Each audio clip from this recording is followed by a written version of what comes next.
जय हिंद साथियों, वंदे मातरम। आज की क्लास में हम लोग देखने वाले हैं संस्कृत का most important VVI objective question को। मैं आपको बता दूं, अभी की क्लास में लगभग हम लोग ज़्यादा क्वेश्चन तो नहीं देखेंगे, लेकिन जो भी क्वेश्चन को हम लोग देखेंगे एनसीईआरटी पर आधारित, यानी एनसीईआरटी बुक का जो आपका इम्पॉर्टेंट क्वेश्चन है उसको कवर करेंगे।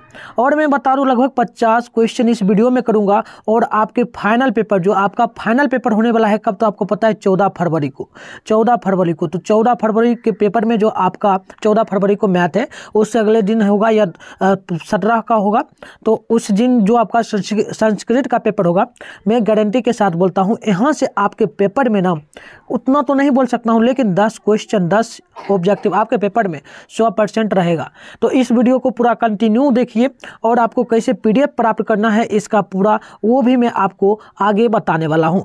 तो चलिए आज की सेक्शन को शुरू करते हैं। उससे पहले आप लोगों से अनुरोध है कि आप लोग इस चैनल पे नए आए हो तो जल्दी से चैनल को सब्सक्राइब कर लो, क्योंकि इसी प्रकार का इंपॉर्टेंट क्वेश्चन MVVI यानी कि मोस्ट VVI ऑब्जेक्टिव क्वेश्चन आपको इस चैनल पर देखने को मिलेगा, और आपको फ्री में नोट्स भी प्रोवाइड करा दिया जाएगा। तो आइए इस क्लास को शुरू करते हैं। और पहली क्वेश्चन है, सत्य का मुख किससे ढका है।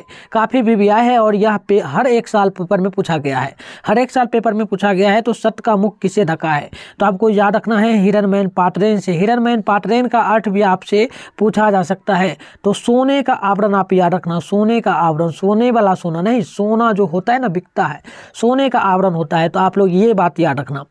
वहीं सेकेंड क्वेश्चन पूछा जाएगा, सत्यमेव जयते किस उपनिषद का मूल मंत्र है। सत्यमेव जयते जो है ना, यह किस उपनिषद का मूल मंत्र है। तो आप लोग याद रखिएगा, ये जो है ना, यह मुंडकोपनिषद का मूल मंत्र है, यानी कि ऑप्शन नंबर आपका सी कह सकते हो, या फिर यहाँ पर आपका गो होगा। देखिए मैं आपको बता दूं, यहाँ पर क लिखा है, यहाँ पर ख है, यहाँ गो है, यहाँ घो है। तो आप लोग इसको ए मान सकते हो, क्योंकि आप लोग ABC ही ना पढ़ते हो, ABC यहाँ पर D। इस प्रकार से मान के आप लोग कमेंट बॉक्स में आंसर बता सकते हो। एंड रखिए तीसरी क्वेश्चन आपसे पूछा जाएगा, किसके काल में पाटलिपुत्र की रक्षा व्यवस्था जो है ना उत्कृष्ट थी। किसके काल में जो है ना पाटलिपुत्र यानी पटना की रक्षा व्यवस्था अति उत्कृष्ट यानी बहुत ही अच्छी थी। तो याद रखिएगा ये थे चंद्रगुप्त मौर्य के काल में। किसके काल में? चंद्रगुप्त मौर्य के काल में। ऑप्शन नंबर आपका ए बिल्कुल राइट होगा। अब देखिए नेक्स्ट क्वेश्चन जो आपसे पूछा जाएगा, वो क्वेश्चन आपका रहने वाला है, सिखों के 10वें गुरु वो थे कौन? तो गुरु गोविंद सिंह। आप याद रखना, सिखों के 10वें गुरु कौन थे? तो गुरु गोविंद सिंह थे। तो उनका जन्म तो जो है ना वह कहाँ हुआ था, मतलब सिखों के 10वें गुरु जो गुरु गोविंद सिंह थे, मैंने आपको नाम ही बता दिया। चलो गुरु गोविंद सिंह थे, तो वो कौन थे? गुरु गोविंद सिंह। सिखों के 10वें गुरु कौन थे? गुरु गोविंद सिंह। देखिए यहाँ से 2-3 क्वेश्चन बनता है और वो लगभग आपके पेपर में रहेगा। मैं बता दूं, आपसे पूछा जाएगा सिखों के 10वें गुरु गोविंद सिंह का जन्म बिहार के किस जिला में हुआ था। तो याद रखिएगा पटना में। एक क्वेश्चन ये आपसे पूछा जाएगा। और देखिए यहाँ से एक और क्वेश्चन आपके लिए बनता है, आपसे पूछा जाएगा सिखों के, यहाँ पर देखिए 10वें गुरु पूछा गया ना, यहीं आपसे पूछा जाएगा सिखों के प्रथम गुरु कौन थे। सिखों के प्रथम गुरु तो याद रखिएगा गुरु नानक जी थे। और इनका जन्म कहाँ हुआ? तो लाहौर में इनका हुआ था जन्म, जो कि पाकिस्तान में अभी वर्तमान में पड़ता है, लेकिन लाहौर के पंजाब में, पहले पंजाब में पड़ता था, तो पंजाब में ही हुआ था। और पंजाब में गुरुद्वारा भी इनका है। तो आप लोग ये याद रखना। लेकिन क्वेश्चन यहाँ पर आपसे जो पूछा गया, 10वें गुरु गोविंद, सिखों के 10वें गुरु का क्या नाम था? तो गुरु गोविंद सिंह। तो मैंने आपको 4 क्वेश्चन यहाँ बताया, आप चारों को याद रखिएगा। तो ये क्वेश्चन 100% आपके पेपर में रहेगा। अगर नहीं आए तो आप लोग चैनल को सब्सक्राइब करके चले जाना, ठीक है ना। चलिए नेक्स्ट क्वेश्चन आप लोग देखेंगे। अगली क्वेश्चन जो रहने वाला है 5 नंबर, ये क्वेश्चन है, पाटलिपुत्र किस प्रांत की राजधानी थी। पाटलिपुत्र यानी पटना किस राज्य की राजधानी थी, अभी भी है, और थी मतलब थी में पूछी जा रही, पहले थी, अभी तो बिहार में है, बिहार की राजधानी पटना है, लेकिन पहले के समय में किसकी थी? तो याद रखिएगा आप लोग ये थी, किसकी थी कमेंट करेंगे। चलिए थी मतलब थी नहीं है, भी अभी भी है, तो बिहार की ही होगा। पटना बिहार की राजधानी है। अब देखिए अगली क्वेश्चन है, सबसे बड़ा शत्रु कौन सा है। सबसे बड़ा शत्रु कौन हो सकता है? 6 नंबर क्वेश्चन पूछा जा रहा है। तो आप लोग याद रखना हमेशा, क्षमा सबसे बड़ा यहाँ पर पूछा जा रहा है, सबसे बड़ा शत्रु कौन है। तो आप लोग एक ही बात याद रखना, यहाँ पर जो आलस होगा सबसे बड़ा शत्रु होगा। आलस, आप लोगों का एग्जाम नज़दीक है, क्या पता है ना, तो आलस मत करो। आप लोग पढ़ाई में ध्यान दो, फोकस करो, और जितना हो सके रटते रहो। आप लोग दिन में लगभग दिन या रात मिलाकर 7 घंटा सो लो, 7 घंटा सो जाओ, लेकिन जो आपका बच गया इधर आप लोग 24 में 7 घटाएंगे तो आपका 15 घंटा बचता है। 15 घंटा ही नहीं, 15 घंटा ना सही, कम से कम 14 घंटा बचता है। तो इसको आप लोग पढ़ाई में फोकस करो। 2 मंथ है, आप लोग 2 मंथ में अच्छा स्कोर कीजिएगा, जो भी आपका स्कोर हो। अब देखिए 9 और 60 नंबर है, वास्तविक आलसियों की संख्या कितनी थी, मतलब आलसियों की आलसाला में संख्या कितनी थी। तो याद रखिएगा आलसियों की संख्या जो थी ना वह टोटल 4 थी। और आपसे पूछा जा सकता है कि आलसशाला जो है आलसियों को कहाँ रखा गया था, आलसियों को कहाँ रखा गया था, तो आलसशाला में। कहाँ रखा गया था, तो ये भी याद रखिएगा आलसशाला में, ठीक है ना, आलसशाला में। ये भी आपसे पूछा जाएगा क्वेश्चन। अब देखिए 8 नंबर क्वेश्चन है और इसका आंसर बताइएगा। आलस कथा पाठ के रचयिता कौन है, आलस कथा पाठ के रचयिता, तो ये है विद्यापति। अभी ही मैंने आपको आंसर बता दिया। अब देखिए नेक्स्ट क्वेश्चन आपसे पूछा जा रहा है 9 नंबर, ऋग्वेद में कितनी महिला ऋषिकाओं का वर्णन है। ऋग्वेद जो है इसमें कितनी महिलाएं ऋषिकाएं हैं, यानी महिला जो है वो ऋषिकाएं इनमें कितना है। तो याद रखिएगा ऋषिका मतलब ऋषिकाओं मतलब क्या होता है, ऋषिका मतलब महिलाएं होती है। तो इसमें कौन को कितनी थी, तो आप लोग याद रखना 9 नंबर का ये आपका ऑप्शन नंबर ए होगा, 24 थी। अब देखिए नेक्स्ट क्वेश्चन आपसे पूछा जा रहा है संकल चरित्र के रचनाकार कौन है। संकल चरित्र के रचनाकार कौन है, तो एक बात याद रखना ये पंडित छमाराव है। कौन है, पंडित छमाराव, पंडित छमाराव याद रखना आप लोग। अब देखिए नेक्स्ट क्वेश्चन 11 नंबर है और ये आपसे क्या पूछा जा रहा है, तो ध्यानपूर्वक देखिएगा। क्वेश्चन है किसकी महिमा सर्वत्र गाई जाती है। किसकी महिमा जो है ना सर्वत्र गाई जाती है, यानी हमेशा गाई जाती है। तो अपना भारत जो है ना, India, I proud of India आप लोग लिखते हो ना, स्टोरी जब लगाते हो किसी में, व्हाट्सएप हो फेसबुक हो कहीं भी आप लोग स्टोरी लगाते हो तो आप लोग लिखते हो I proud of India, I proud my of India, कुछ भी लिख सकते हो आप लोग लिखते हो। इतना तो लिखते हो ना, आई प्राउड, ठीक है ना, प्राउड PROU ठीक है ना, हम भी गलत लिखते हैं PRODU, प्राउड ऑफ इंडिया, इतना लिखते हो ना, तो वही हो गया प्राउड, यानी गर्व है, हमें गर्व है भारत पर। अब देखिए अगली क्वेश्चन है, भारत की शोभा से कौन प्रसन्न होते हैं। भारत की शोभा से कौन प्रसन्न होते हैं, तो ईश्वर ना होते हैं, तो ईश्वर ही होंगे, भगवान। अब देखिए अगली क्वेश्चन है शैशव संस्कार कितने प्रकार के हैं। शैशव संस्कार कितने प्रकार के होते हैं, तो शैशव याद रखना, शैशव यानी कि 6 पर संस्कार। आप लोग एक ट्रिक पर भी याद रख सकते हो, मैं आपको बता दूं, यहाँ पर लिखा है ना शैशव, तो 100 से होता है क्या 6 भी, शैशव से क्या आपको समझ आ रहा है, शैशव मतलब समझ लीजिएगा 6, शैशव यानी 6 होगा, याद रखना।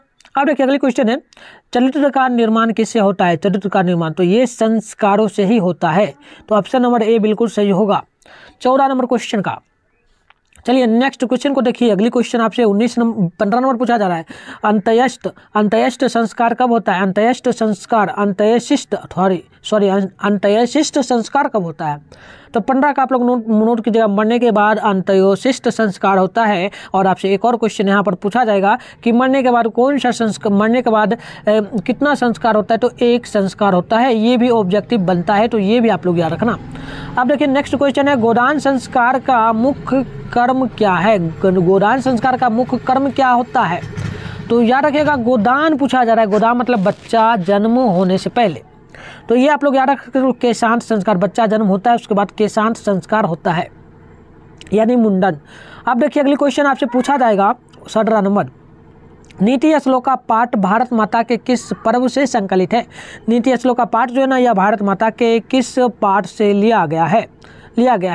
तो याद रखेंगे आप लोग, तो ये जो है ना उद्योग पर्व से लिया गया है। तो आप लोग ऑप्शन नंबर बी में टिक मारेंगे, यानी कि ऑप्शन नंबर ख भी कह सकते हो, डी भी कह सकते हो, बी भी कह सकते हो, आपके ऊपर डिपेंड है, ये आप डिसाइड करो। अब देखो 18 नंबर है महाराज गृहस्थ राष्ट्र के प्रश्नों का समुचित उत्तर कौन देते हैं। तो आप लोग नोट करेंगे ना, ये महामंत्री विदुर थे, महामंत्री विदुर, ठीक है ना, याद रखना पूरा नाम।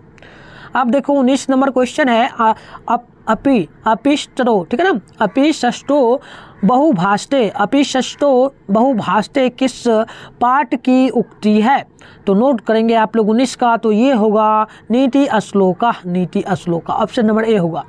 अब 20 नंबर क्वेश्चन है परम तृप्ति देने वाली क्या है। कौन हमें परम तृप्ति देती है, तो हमें परम तृप्ति देने वाली जो है ना विदा है, यानी कि पढ़ाई।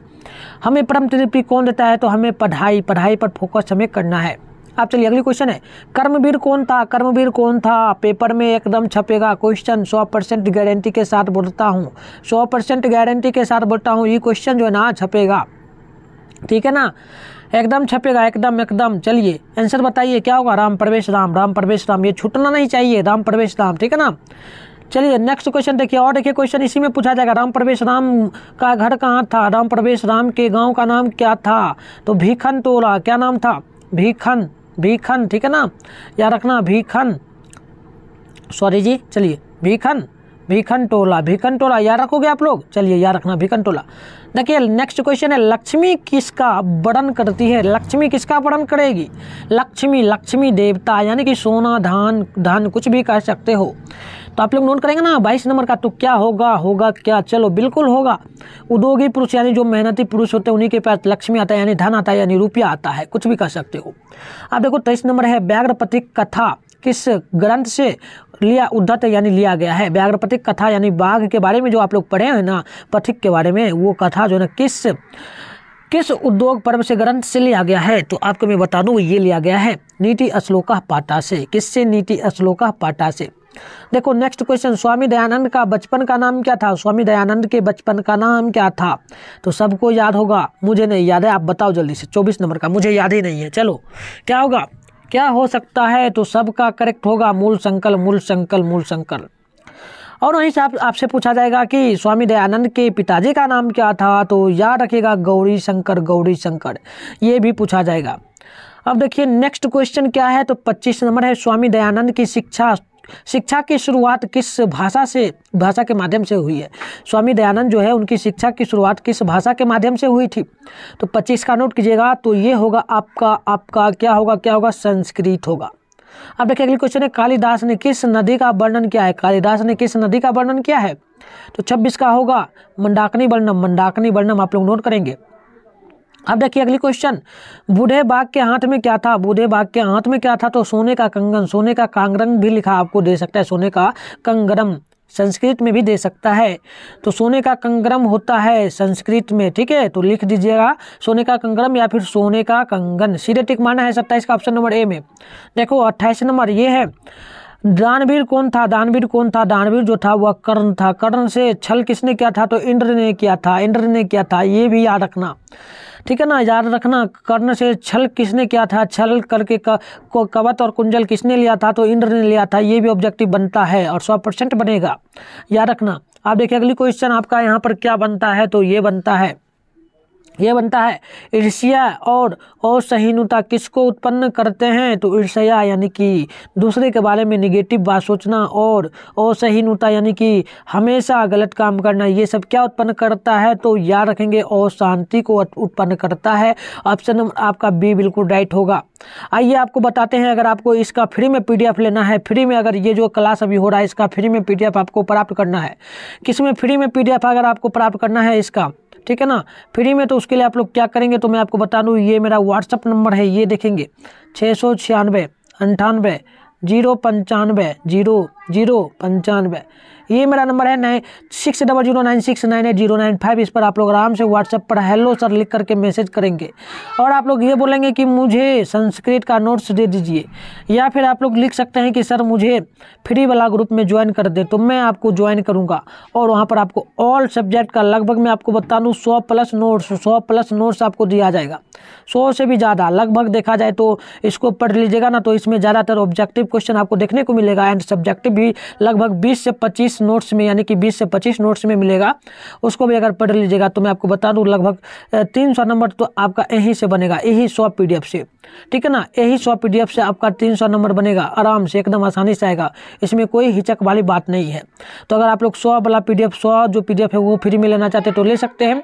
एंड हमारे पास जो है ना, आपको बता दूं, ये तो फ्री की मैंने बात की, और फ्री में तो लगभग मैंने आपको 300 नंबर दे ही दिया। अगर आप लोग चाहते हो कि 300 से भी ऊपर मेरा नंबर आ जाए, या आ जाए कितना, तो मैं आपको गारंटी के साथ बोलता हूँ, अगर आप लोग चाहते हो ना 350 भी अगर आ जाए नंबर, या फिर उससे भी ऊपर कहें तो आपका 400 आ जाए, उससे भी ऊपर कर सकते हो तो 400 आ जाए, उससे भी ऊपर कर सकते हो 450 आ जाए, और उससे भी ऊपर कर सकते हो तो आप टॉपर की श्रेणी में भी जा सकते हो, उससे भी ऊपर कहें तो टॉपर की श्रेणी में भी जा सकते हो। तो उसके लिए कुछ फी है, क्यों फी है तो मैं पहले बता दूं, फ्री में तो ये सब आपको मिला, क्लास करवा रहे हैं तो आपको दे ही दे रहे हैं, लेकिन ये हम क्लास करवाते हैं तो यूट्यूब पर हम करवा रहे हैं तो ये आपको फ्री में देना मेरा कर्तव्य है। लेकिन लेकिन जो स्पेशल में हम बनाते हैं नोट्स, जो स्पेशल में बनाते हैं तो उसके लिए हमें 7 से 8 घंटा टाइम देना पड़ता है एक नोट्स पर। और मैं आपको बता दूं हर विषय का आपका, जैसे कि मान लिया जाए केमिस्ट्री बुक है, केमिस्ट्री, तो केमिस्ट्री में मैं आपको लगभग 200 प्लस आपको क्वेश्चन दूंगा ऑब्जेक्टिव का, और उसको पढ़ लीजिएगा तो उससे आपका लगभग 10 से 15 क्वेश्चन आपके पेपर में रहेगा, 10 से 15। वहीं हम लोग केमिस्ट्री की बात करें, साइंस, सोशल साइंस, कुछ भी बात कर सकते हैं, जो भी विषय हो सबका आपका उसी प्रकार से रहेगा। सब्जेक्टिव की बात करें तो सब्जेक्टिव भी आपको उसी प्रकार से मिलेगा, हर चैप्टर वाइज, हर विषय का हर चैप्टर वाइज आपको मिलेगा। तो आप लोग चाहते हैं कि उसको हम लोग पेड ग्रुप ज्वाइन कर ले, तो वो उसके लिए आप लोग पेड ग्रुप ज्वाइन कर सकते हैं। पेड ग्रुप का मैं आपको नंबर देता हूं, पेड ग्रुप के लिए भी कुछ नहीं है, ठीक है ना। जो मैंने आपको पहले नंबर बताया वही नंबर है, उसी नंबर पर आपको क्या करना है, तो सबसे पहले तो आप लोग फ्री वाला ग्रुप ज्वाइन कर लेंगे, सबसे पहले फ्री वाला ग्रुप ज्वाइन कर लीजिए, ठीक है ना, कोई दिक्कत नहीं, फ्री वाला आप लोग ज्वाइन करें।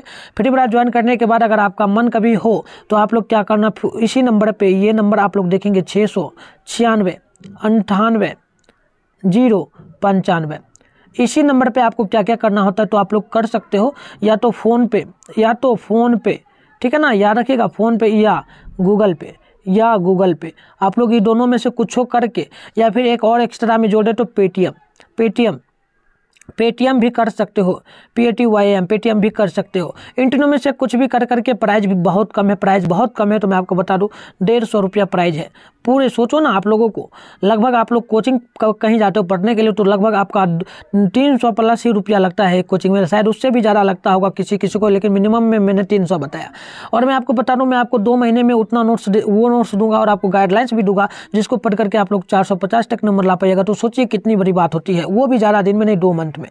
तो और आपको मैं गाइडलाइंस भी करूंगा, तो आप लोग इसी नंबर पे, जो मैंने आपको नंबर बताया, ये नंबर आप लोग एक बार और देखेंगे, 9698 फिर से लिख देते हैं 600 और 9698 इस पर आप लोगों को 150 रुपया पेमेंट कर देना है, 150 रुपया, और इसी नंबर पर स्क्रीनशॉट भेज देना है और आराम से आप लोग ग्रुप ज्वाइन कर लीजिए। जैसे ही आप लोग ग्रुप ज्वाइन कीजिएगा, पहले का जो नोट्स डाला हुआ है वो आपके पर्सनल नंबर पे आपको पहले भेज दिया जाएगा, फिर आपको ग्रुप में भी ज्वाइन कर दिया जाएगा, पेड ग्रुप में। और ग्रुप में जो ज्वाइन करने के बाद जब भी नोट्स आएगा वहाँ पर आप लोगों को ग्रुप में ही मिलेगा। लेकिन ग्रुप आप लोग अगर पीछे का चाहते हो, कि मतलब आप लोग सोच रहे होंगे कि पीछे का नोट्स हमें नहीं मिलेगा, तो ये हरगिज नहीं है। आप लोग कितना बच्चा ज्वाइन लिया है, चलिए कौन कौन बच्चे ज्वाइन लिए हुए हैं वो लोग कमेंट कर देंगे एक बार। अगर क्लासेस अभी शुरू हो रही, मतलब अभी लाइव चल रहा है, तो अभी आप लोग कमेंट कर देंगे, लाइव के बाद में भी आप लोग कमेंट कर सकते हैं बाहर में, ठीक है ना। तो चलिए, जो पेड ग्रुप ज्वाइन ले चुके हैं उन सभी स्टूडेंट्स से अनुरोध है कि आप लोग एक बार बाहर में, जब क्लासेस खत्म हो जाए, क्लासेस बंद हो जाए, तब आप लोग कमेंट कर दीजिएगा कि हाँ सर मैंने आपका पेड ग्रुप ज्वाइन ले लिया है। तो इससे क्या होगा, जो बच्चे ज्वाइन नहीं लिए उनको ये पता चलेगा कि हाँ मुझे भी ज्वाइन लेना चाहिए, ठीक है ना। तो डाउट क्लियर हो जाएगा, आप लोग कॉल करके भी डायरेक्ट पूछ लेना मुझसे, ठीक है। चलिए क्लास को कंटिन्यू करते हैं। ये हमारा 29 नंबर तक क्वेश्चन हो गया, मैंने आपका इसका आंसर बताया अशांति, ठीक है ना। अब देखिए 27 इधर देखिए इंपॉर्टेंट करके हम क्वेश्चन रहे, तो 1 नंबर से फिर शुरू होगा। मंगलम पाठ में कुल कितने मंत्र हैं, मंगलम पाठ में कुल कितने मंत्र हैं, तो आप याद रखना मंगलम पाठ में टोटल 5 मंत्र हैं, 5 मंत्र संकलित हैं, 5 नहीं होगा जी, 4 ही ना होगा, 3 मंत्र हैं। देखो यहाँ पे डाउट हो रहा है, मंगलम पाठ में कितने मंत्र संकलित हैं, मतलब कि कितने वहाँ पर दिया गया है मंत्र, ठीक है ना। श्लोक कितने दिया गया है, देखो टोटल वहाँ पे श्लोक आपको देखने को 5 ही मिलेगा, 5 ही श्लोक है, ऑप्शन नंबर ए ही होगा। अब देखो अगली क्वेश्चन, हिरण्मय पाठरेन ... दृष्ट, यह मंत्र जो है ना, यह मंत्र यह किस उपनिषद से लिया गया है, तो आप लोग ऑप्शन नंबर किस में टिक मारेंगे जी, सी में मारेंगे, यानी कि कठोपनिषद में, कठोपनिषद में बिल्कुल राइट आंसर होगा आपका। देखो 33 नंबर है, पाटलिपुत्र वैभवम पाठ में किस शहर का वर्णन किया गया है, पाटलिपुत्र यानी पटना जो है, इसमें किस शहर के बारे में बताया गया है, तो पटना के बारे में ही बताया गया होगा। तो आप लोग नोट करेंगे ना किसके बारे में बताया गया है, तो आपका ऑप्शन नंबर जो होगा भागलपुर के बारे में बताया गया है, पाटलिपुत्र वैभवम में भागलपुर के बारे में बताया गया है। ऑप्शन नंबर आप लोग ए नोट करेंगे, ठीक है, ऑप्शन नंबर ए होगा आपका। नहीं जी, गलती हो रहा है। देखिए पाटलिपुत्र वैभवम के बारे में हमें बताया जा रहा है, तो ये पटना ही होगा, सी होगा, ठीक है ना।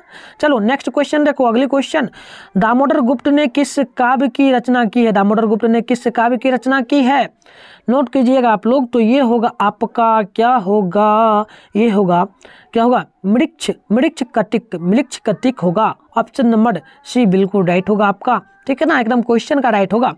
देखो अगली क्वेश्चन देखो, ये क्वेश्चन आपसे पूछा जा रहा है पटना का इतिहास कितना वर्ष पुराना है। पटना का इतिहास कितना वर्ष पुराना है, 100% पेपर में ये क्वेश्चन हुआ रहेगा। तो याद रखना आप लोग, इसका इतिहास जो है ना 2500 वर्ष पुराना है। ऑप्शन नंबर सी बिल्कुल राइट होगा। ऑप्शन नंबर सी बिल्कुल राइट होगा, 2500 वर्ष पुराना है। अब देखो नेक्स्ट क्वेश्चन रहेगा आपके पेपर में, और ये क्वेश्चन रहेगा आलसशाला पाठ के रचनाकार कौन है। आलसशाला पाठ के रचनाकार कौन है, तो ये हैं Vidyapati ji. Vidyapati option number A होगा। 6 नंबर का ऑप्शन नंबर ए होगा। नेक्स्ट क्वेश्चन, नीतिकार आलस को क्या मानते थे। नीतिकार आलस को क्या मानते थे, तो वो शत्रु मानते थे। शत्रु ऑप्शन नंबर आप लोग बी में टिक मारेंगे 7 नंबर क्वेश्चन का। अब देखिए वीरेश्वर कैसा था, वीरेश्वर कैसा व्यक्ति था, तो वो था दानशील। वीरेश्वर मिथिला के मंत्री थे, वो दानशील थे, ठीक है ना। आलसियों को, गरीबों को दान देते थे। अब देखिए अगली क्वेश्चन है, सर्व शुक्ला सरस्वती। सर्व शुक्ला सरस्वती यह उक्ति किसकी है, तो यह उक्ति किसकी है, तो 9 का होगा ऑप्शन नंबर 1, यानी कि याज्ञवल्क्य की, ठीक है ना। चलिए नेक्स्ट क्वेश्चन है 10 नंबर, जनक की सभा में शास्त्रार्थ कुशला कौन थी। जनक की सभा में शास्त्रार्थ कुशला कौन थी, तो ई थी कौन, तो ई थी आपका सुलभा, ठीक है ना। आप चलिए अगली क्वेश्चन 11 नंबर है, गयंती देवादेश पुरुषा सुत्वारता, यह जो मंत्र है यह किस पुराण से लिया गया है, तो ऑप्शन नंबर आप लोग मारेंगे टिक जो है ना, यह भागवत पुराण से होगा। ऑप्शन नंबर ए बिल्कुल सी बिल्कुल जो है ना आपका राइट हो जाएगा। अब देखिए नेक्स्ट क्वेश्चन जो है ना ये रहेगा, भारत भूमि कैसी है। भारत भूमि कैसी है, तो भारत भूमि जो है ना यह जो है विशाल, बहुत बड़ा है। विशाल का मतलब बहुत बड़ा है। अब देखिए निर्मला मतलब क्या है, यहाँ पर पानी बहुत, मतलब निर्मला का मतलब यहाँ स्वच्छ रहता है। यहाँ पर बहुत अच्छा पहाड़े हैं, निर्मला का मतलब पहाड़े भी हैं। वात्सल्य का मतलब यहाँ की पानी, नदियाँ जो है ना बहुत शोभनीय है। तो ऑप्शन नंबर आप लोग यहाँ पर डी में टिक मारेंगे को ABC एवं ABC में, ठीक है ना। ऑप्शन नंबर डी में बिल्कुल आप लोग टिक मार देंगे। आइए नेक्स्ट क्वेश्चन को देख लेते हैं। नेक्स्ट क्वेश्चन, संस्कार कितने प्रकार के होते हैं, तो संस्कार 16 प्रकार के होते हैं, ठीक है ना। आप देखो अंत्योशिष्ट संस्कार कब होता है, तो यह मृत्यु के पहले नहीं, मृत्यु उपरांत होता है। मृत्यु उपरांत यानी कि मरने के बाद। नेक्स्ट क्वेश्चन, सॉरी ये क्या हो रहा है जी, अंत्योशिष्ट संस्कार कब होता है ना 14 का, तो ये होगा युवावस्था में ही होता है, युवावस्था में होगा 14 का। चलो थोड़ा देख लेते हैं युवावस्था होगा कि नहीं होगा। देखो जी ये आंसर आपका बिल्कुल सही होगा, मरणोपरांत यानी कि मरने के बाद, ठीक है ना, यानी कि अंत्येष्टि यानी जलाने का संस्कार, या फिर उर्दू में कहें तो वो कह सकते हैं दफन। अब देखो नेक्स्ट क्वेश्चन है, पानी ग्रहण किस संस्कार में होता है। पानी ग्रहण का मतलब क्या हो गया कि पानी पिलाया जाएगा दुल्हन द्वारा, दुल्हन को या फिर दुल्हा को, किसी को, सीधी सी बात है। तो ये होगा विवाह संस्कार में 16 का ऑप्शन नंबर ए होगा। अब चलो नेक्स्ट क्वेश्चन आपके स्क्रीन पर है और आप लोग जवाब देने का प्रयास करें। साहित्य ग्रंथों में के संस्कार का नामांतर का क्या है, तो आप लोग नोट करेंगे नामांतर क्या है, तो ये आपका हो जाएगा समापवर्तन। अब देखो नेक्स्ट क्वेश्चन, नीति श्लोक का पाठ किस ग्रंथ से संकलित है, आइमिंग लिया गया है, तो 17 का ऑप्शन नंबर आप लोग नोट करेंगे ना, तो ये होगा शुक्र नीति। या रखना शुक्र नीति, शुक्र ग्रह नहीं चढ़ना चाहिए आप लोगों के ऊपर, क्योंकि एग्जाम नजदीक है, ठीक है ना। हेल्दी बनाकर रखो, स्वस्थ रहो आप लोग। देखो अपनी उन्नति चाहने वाले को कितने दोषों को त्यागना चाहिए, देखो अभी आपको दोष को त्यागना चाहिए, क्या क्या त्यागना चाहिए, तो क्वेश्चन का आंसर बताने से पहले मैं आपको बताता हूँ। आप लोग मोबाइल तो यूज करो, बहुत अच्छी बात है। आप लोग यूट्यूब का सहारा लो, व्हाट्सअप का सहारा लो, और व्हाट्सअप पर वो नहीं कि चैटिंग करो, व्हाट्सअप पर चैटिंग नहीं करो, यूट्यूब का सहारा लो। किसके लिए, तो क्लासेस के लिए, ऑनलाइन क्लासेस के लिए, जैसा कि अभी कर रहे हो आप लोग, और भी अदर जो चैनल है उन सभी से भी पढ़ते हो, तो अच्छी बात है। आप लोग यूट्यूब का सहारा लो, मोबाइल से यूट्यूब का सहारा लो पढ़ने के लिए, ये एक अच्छी बात है। एंड आप लोग क्या करते हो, इंस्टाग्राम डिलीट कर दो। जितने भी आप लोग इंस्टाग्राम चला रहे हो तो इंस्टाग्राम को डिलीट कर दो। मैं अपनी बात बताऊं तो मैं खुद इंस्टाग्राम डिलीट नहीं किया हूं आईडी, लेकिन मैं उस पर से जितना भी फॉलोवर्स था मैंने सबको, जिसको मैंने फॉलो किया था सबको मैंने हटा दिया। वहीं फेसबुक की बात करें तो फेसबुक पर भी मेरा फेसबुक है, बट वहाँ पर कोई फ्रेंड मेरा नहीं है, क्योंकि मैंने सबको अनफ्रेंड कर दिया। एक भी फ्रेंड मेरा फेसबुक पर नहीं है, ठीक है ना। इन सभी का त्याग करो, ये सब अभी त्याग आपको करना है।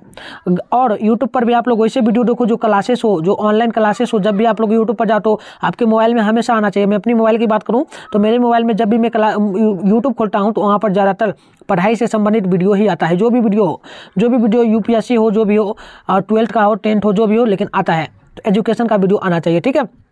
वो सब छोड़ दो आप लोग, और आप लोग पढ़ाई पर कमांड करो और 90% लाने का टारगेट रखो और आ भी जाएगा। मेरे साथ जुड़े रहो आप लोग, ठीक है। तो कौन कौन मोबाइल का त्याग करेंगे आप लोग कमेंट में बताना, वीडियो समाप्त हो जाए तब, ठीक है। कमेंट में बताना, अभी कमेंट कर अच्छी बात है, बट कमेंट में करना जब आपका वीडियो ये समाप्त हो जाए पूरा। आइए नेक्स्ट क्वेश्चन देखिए इसका अपनी उन्नति चाहने वाले को कितने 200 को त्यागना चाहिए, तो आपको याद रखना है हमेशा, ये लगभग आपको 7-200 को त्यागना है, 7-200 को। चलो, रक्षा की व्यवस्था किससे होगी, रूप की रक्षा किससे होगी, तो रूप की रक्षा मतलब क्या हो गया, योग से होगा ना, योगी से ना होगा, नहीं सत्य से होगा, सत्य से। रूप की रक्षा किससे होगा, सत्य से होगा, वृत्ति से होगा। देखो यहाँ पर 19 नंबर में डाउट हो रहा है हमको, ठीक है ना। रूप की रक्षा किससे हो सकता है, रूप की रक्षा का मतलब क्या होगा, मृजया से। मृजया मतलब हमारे मुंह को धोना चाहिए, तो ये आपका बिल्कुल सही होगा, सी नंबर। अब देखो योग से होगा, योग से यानी योग करेंगे ना, योग होगा जी, ऑप्शन नंबर बी होगा, ठीक है ना। देखो अगली क्वेश्चन है, भिखन टोला कहाँ है, मैंने पहले भी बताया था। तो भिखन टोला जो है ना बिहार में ही पड़ता है, भिखन टोला बिहार में ही। और भिखन टोला में किनका घर था, तो उनका राम प्रवेश राम का घर था। किनका घर था, राम प्रवेश याद रखना, प्रवेश द्वार में आप लोग भी जाने वाले हो एग्जाम में, प्रवेश होगा आपका, ठीक है, दुल्हन के जैसा, तो प्रवेश, ठीक है ना। तो ये आपका होगा, सॉरी मैंने किसमें टिक मार दिया, बिहार ना होगा, चलो बिहार होगा, ऑप्शन नंबर डी होगा, ऑप्शन नंबर डी होगा, भिखन टोला। अब देखो अगली क्वेश्चन, दरिद्र ग्रामवासी पुरुष की कौन कथा है, दरिद्र ग्रामवासी पुरुष की कथा कौन है, तो आप लोग नोट करिएगा, कर्मवीर कथा होगा, कर्मवीर कथा 21 का ए होगा, आप लोग एक कमेंट करना। तो भिखन टोला 20 नंबर का, जब वीडियो समाप्त हो जाए तब भिखन टोला मुझे डाउट है बिहार में ही होना चाहिए कि, लेकिन इसमें नहीं होना चाहिए, उत्तर प्रदेश में। तो ऑप्शन नंबर ए होगा या फिर डी होगा, ये आप लोग कमेंट कर देना 20 नंबर क्वेश्चन का, जब वीडियो समाप्त हो जाए, ठीक है ना। चलो अगले क्वेश्चन की ओर बढ़ते हैं। स्वामी दयानंद कौन थे, स्वामी दयानंद कौन थे, तो स्वामी दयानंद कौन थे, तो आपको पता है ये थे समाजोद्वारक होगा, यानी समाज को सुधारने वाला।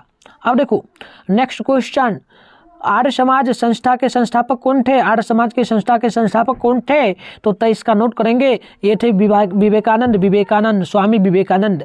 देखो नेक्स्ट क्वेश्चन, स्वामी दयानंद का जन्म किस गांव में हुआ था, स्वामी दयानंद का जन्म किस गांव में हुआ था, तो टंकरापुर में नहीं, टंकरा में हुआ था, टंकाड़ा।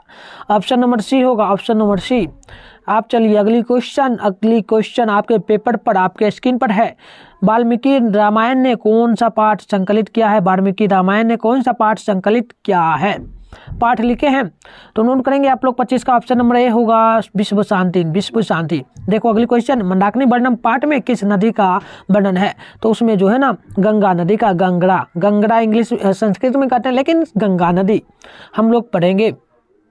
आइए अगली क्वेश्चन को पढ़िए, व्याघ्रपति कथा पाठ में किसके दुष्परिणाम का वर्णन किया गया है, तो 27 का ऑप्शन नंबर ए होगा, क्रोध का।